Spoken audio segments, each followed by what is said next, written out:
yanzu TOP a karama kalla.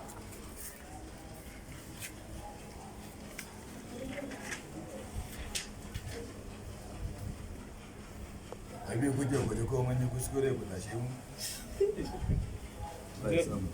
Rolling. Da kaka za fara da Okay. Action. Yanzu kai mutane da kuma sun duniya ba suna zuwa wajen nan su fanni irin karatun da suke bukata. Kai ba za ka zo ka haɗu da mutane ka yi karatu ba sai ka ga dama sannan za ka zo ka ce za ka zauna ka yi karatu. Yanzu ma ba nufin karatu gani na kai ka shiga ciki ka je ka kuskure ta aika zauna ya kake da bukata ya kake da bukata ka zama so kake yi ka yi fatali da tarihin gidan nan yanzu idan nan waɗanda ya mun wa nake da shi magaji na wanda zai gaji na Wa ga duba wa gane ni karawo yan nan ne ba na san ta. To ku zauna ana yin gaba suna da kai ba dai ba fahimta suke ba. Sai in na ga wasu zai na so mu san yanayin nan da kai sai ba da kai da shi in ba kai ba ka kai da shi in ba ne wani ne nan ka zo ne to kuma sai a ce mai cikin mutane na wuce su da karatu. wato abin da kake yi wanda kake yi ni sai in bar uzuri na da nake da shi sai lokacin da kake da bukata kai ra'ayi sannan zaka zo kai karatu haka ne don uban kana da magana kana ina maka magana kana ji Ya guri ni ai wani san me ran ce ma. idan kai baka san abin da zaka ce ni to duk wannan wani abin da yake dan Allah kai mu gobe da sai ka fito nan inda kowa yake zuwa yin karatu da shi ka ɗauko littafin ka zo yin karatu ne da kai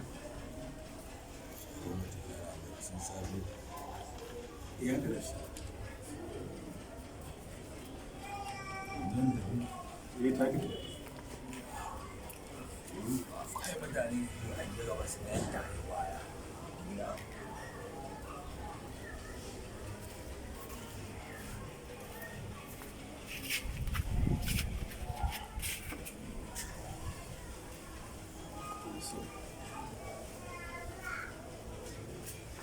Ka ji aiki da hankali.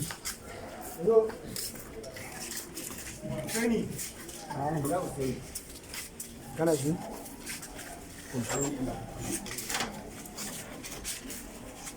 Ka iya noman damuna da rani.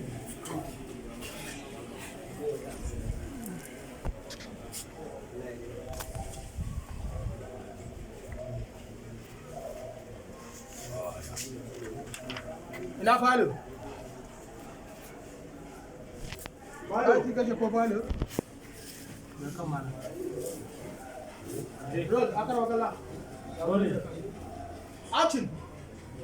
yanzu kai mutane suna zuwa da ni sun iya ba zo kofar gidan su ka ilimi ka fanni wanda su amma sai kai sai ka ga dama yanzu ma gani na kai na taho shi sai zuwa ne magaji na na hoda da mutu ai zai gani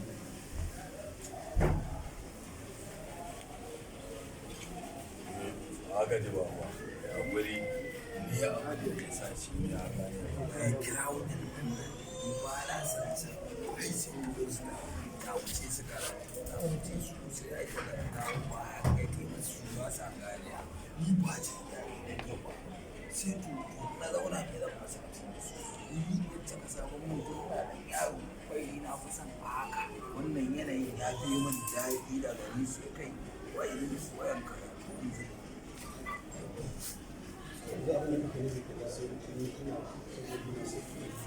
sannan ka ga dama zan mutu haka gidan